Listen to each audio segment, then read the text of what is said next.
When you look back at things, does anything change in your kind of evaluation from what you saw on the bench? I mean, not really. I mean, I think that our puck management, the intangibles of a hockey game that we talk about all the time in terms of puck management, our F3 reloading, whether our D should be pinching, not pinching based on having support.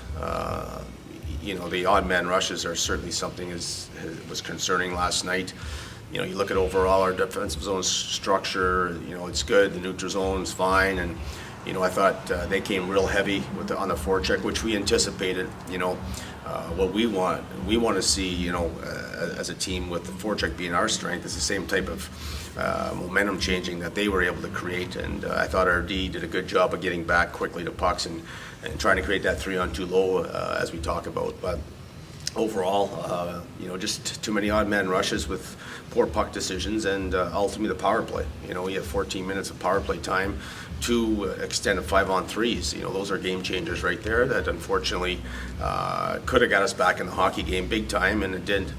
Yeah, those power plays. It's not the first time, I guess, that we've seen the team struggle on the 5-on-3 specifically. Is there a worry about overthinking in those types of situations sometimes? Well, our 5-on-3 is just the puck movement's way too slow. At the end of the day, you've got to zip that thing around and get a couple guys out of position and ultimately get net front coverage.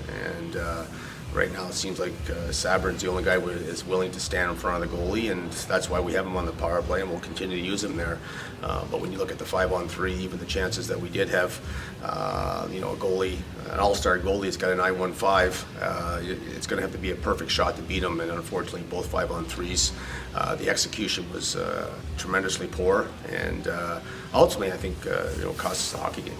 We talked obviously yesterday about the return of Lassi Thompson and Roby. How do you feel they made it through their first 60 minutes? I thought Thompson struggled early, but I thought his game really grew as the 60-minute progressed, so that's good news. Anytime you miss significant time, whether it's 6 weeks, 8 weeks, you got to have a little bit of patience with the individual player. I thought Roby was good. I thought he was above average. And for a kid that missed 3 months, to the day, I thought he was effective.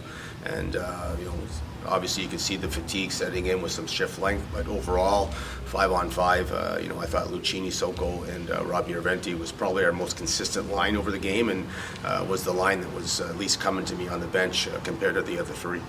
Yeah, and there was, I think, one moment early in the game where Roby took, 2 Thunderbirds collided with him on the boards, and there was maybe a little bit of a half breath in, but he seemed to be all right and seems to be handling the physical side of things pretty well through one game at least. Yeah, I mean, the post-game, you always worry about that type of injury that he's coming off of, and he's had a little bit of knee issues in the past, but post-game it was just more fatigue than anything else, and so that's hopefully good news from an injury perspective, and we'll see what he has left in the tank tonight to give us a game.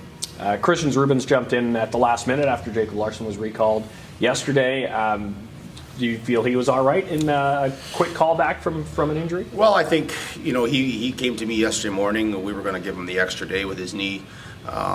He tweaked it last Saturday and tried to fight through it in practice. And, with healthy defense, we thought that we could maybe rest him another day. But he actually, even before the recall of Larson, came to me in the morning and said he was ready to go. And we weren't going to make any lineup changes at that point. Because we had decided Thursday night that he was going to, wait another day. But overall, he went in there and, gave us his typical minutes. Overall, I thought our defense struggled in general. I thought GBD had a strong night, but other than that, I thought the defense struggled. Yeah, was there anything that surprised you about Springfield yesterday? You had said basically they came as advertised. 100%. There's certain areas of the game that we're trying to accomplish on a night-to-night basis. They have a tremendous forecheck. Their F1 is right on top of your D, so you got to get bodies back. And I thought we did a fairly good job of that. I mean, we had some really good D1 absorbs and getting that D2 in our first forward back to be able to get back out of the zone. That was not the issue last night, dealing with their heavy forecheck.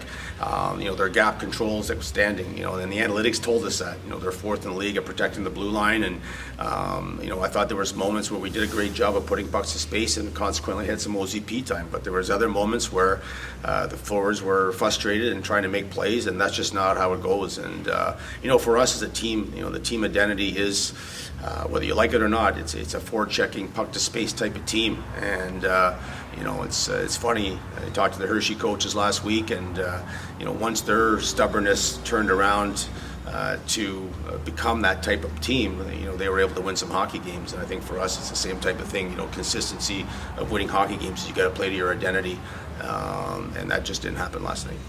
Viktor Lodin left the game. You had said last night he had to go for X-rays. Has he had those yet, or what's the update on him? Well, Bell's trying to get him X-rays this morning here in Springfield. He's got the foot in a boot and crutches, so obviously not available today. And if we can't get him in sometime today, this morning or this afternoon, it'll have to go back to Belleville. We're not going to hold the bus back for an X-ray, but obviously he's not out today, and unless it's a miraculous recovery, I don't see him playing against the Rochester. But we'll just have to see what the X-rays say. If it's not broken, then it's just a matter of waiting for the pain to go away, and if there's something fractured, then obviously it'll be something long term.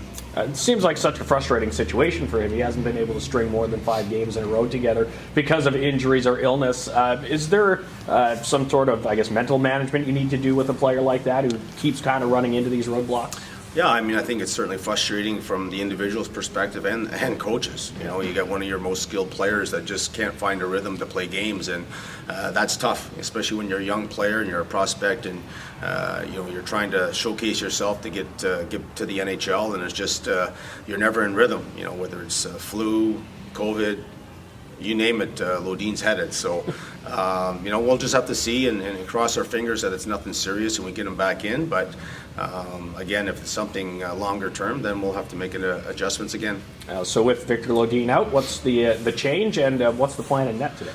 Yeah, we're going to go with Boucher. He was out last night. I just like his energy and his tenaciousness on the forecheck. So I think Boucher probably plays more into our tight team identity than Carroll. So we'll get him back in. And Søgaard says he's ready to go. So that's a positive from the goaltending perspective.